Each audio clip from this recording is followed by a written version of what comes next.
Hello အားလုံးပဲမင်္ဂလာပါဒီနေ့မှာတော့ကျွန်တော်ဒီလိုရေပူပေးတဲ့ဆက်ကိုကိုဖန်ကို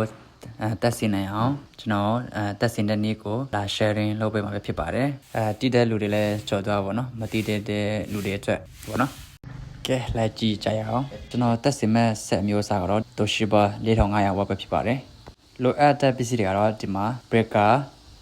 20M ပေါ့နော်အနည်းဆုံးကတော့ 20M လောက်သုံးရမှာပဲဖြစ်ပါတယ်ကဲနောက်တစ်ခုကတော့ဒီဟာ wall plug ပဲဖြစ်ပါတယ်ပြီးရင်မီချိုပေါ့နော်ပြီးတော့ဒီမှာဒီဆက်ပေါ့နော်မြန်မာလိုဘယ်လိုခေါ်ရလဲတော့မသိဘူးတည်တယ်လို့ရှိရင် comment လာခဲ့ပါဦးဒီမှာဒါကတော့ wall plug နဲ့ screw ပဲဖြစ်ပါတယ်မီချိုကတော့ဒီလိုအဖြူရောင် VAF နေအမြောင်းနေတရမ5မြင့်ဆောင်နေတရမ5ပဲဖြစ်ပါတယ်ဒါကတော့ breaker ရဲ့အဖုံးပဲဖြစ်ပါတယ်ကိုအဆင်ပြေတဲ့နေရာတက်ပေါ့နော်ဒါပေမဲ့နည်းနည်းတော့မြစ်ပါစေစမလေးက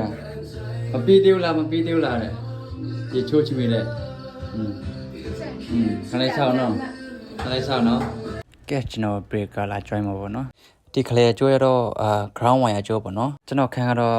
consumer ပေါက်မရှိတဲ့အတွက်အသုံးမဝင်တော့ကျွန်တော်ဖြတ်ထားတာပေါ့နော်ပြီးမှပဲကျွန်တော် ground wire ကိုတက်ပြန်သွားတွေ့မှာပေါ့နော်ဒီမှာ breaker မှာကျတော့သူတို့ပြထားပေးတာပေါ့နော် N နဲ့ AR ရှိပါတယ် AR ဆိုတာက line အသက်ရှိပြီးတော့ N ဆိုတာက neutral N ကဂျာနေပေါ့နော်တက်ကွဲမြင်အောင်ကျွန်တော်ပုံပြထားတာပေါ့နော်AR ရဲ့အုပ်စုကတော့ဒီမှာအညိုရောင်အနီရောင်အမဲရောင် N ရဲ့အုပ်စုကအပြာနဲ့အဖြူကဲကျွန်တော်ကအမဲကိုAR ဘက်မှာထပ်ပြီးတော့အဖြူကိုကျွန်တော် N ဘက်မှာထပ်ပါတယ်ဆိုတော့ဒီနေရာမှာကျွန်တော်ဖြည့်ဆွဲပြီးပြောချင်တာကတော့ဒီလိုအညိုရောင်အပြာရောင်ပြီးတော့ ground wire အစိမ်းရောင်ပေါ့နော်အဲ့လိုသုံးချိုးပါခဲ့ရင်အညိုရောင်ကိုAR မှာထပ်ပြီးတော့အပြာရောင်ကို N မှာထပ်ပါအစိမ်းရောင်ကျတော့ ground wire ပေါ့နော်ဒီအပူပေးတဲ့ဆက်မှာလည်းဒီမှာ AR နဲ့ N ရှိပါတယ်ခုနကျွန်တော်တို့တွေ့လာတဲ့N နဲ့ AR ကိုပြန်လာတွေ့မှာပေါ့နော်ခုနကျွန်တော်တွေ့လာတဲ့ကျိုးကတော့အဖြူရောင်ကအမှ N ပေါ့နော်အမဲရောင်ကျတော့AR ပေါ့နော်โอเคလာတွေ့ပါမယ်ကဲတွေ့လို့တော့ပြီးတော့ပါရေဝင်တဲ့ကြိုးတွေရေထက်တဲ့ကြိုးတွေလာတွေ့ပါမယ်သူတို့ဒီမှာပြထားပြီးသားပေါ့နော်အဝင်နဲ့အထွက်ပေါ့နော်ကျွန်တော်အနီးကက်လေးရိုက်ပြပါမယ်မြအစင်းနဲ့ပြထားပြီးအနေရောင်ဘက်ကတော့ရေအထွက်ပေါ့နော်အပြာရောင်ဘက်မှာကျတော့ရေအဝင်ပေါ့နော်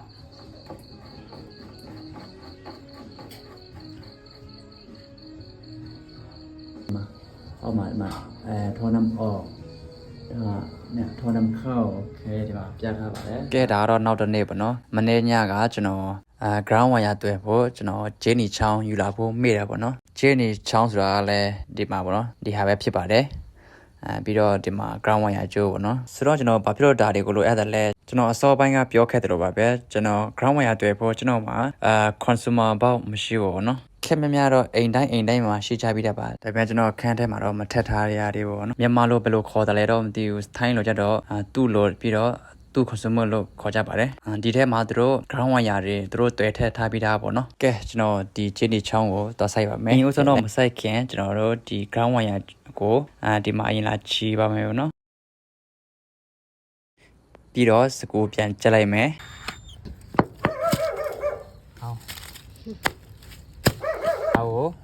အဲ့ဒီကြီးတဲ့ထုထည့်အောင်ပေါ့နော်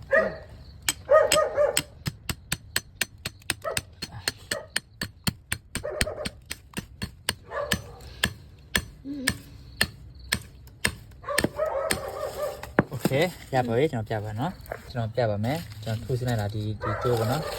ဒီအောက်ဒီရောက်တော့ပါပြီကဲဒီဂျင်းနီချောင်းစိုက်ပြီးဆိုရင်ကျွန်တော်တို့ ground wire တွေ့လို့ရပြီပေါ့နော်ဒီလိုဂျင်းနီချောင်းစိုက်ပြီးတော့ ground wire တွေ့မယ်ဆိုရင်သူ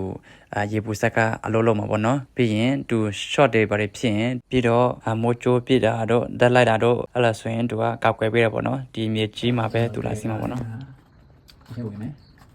โอเคအခုကြမယ်ဒီမှာပေါ့နော်ခုန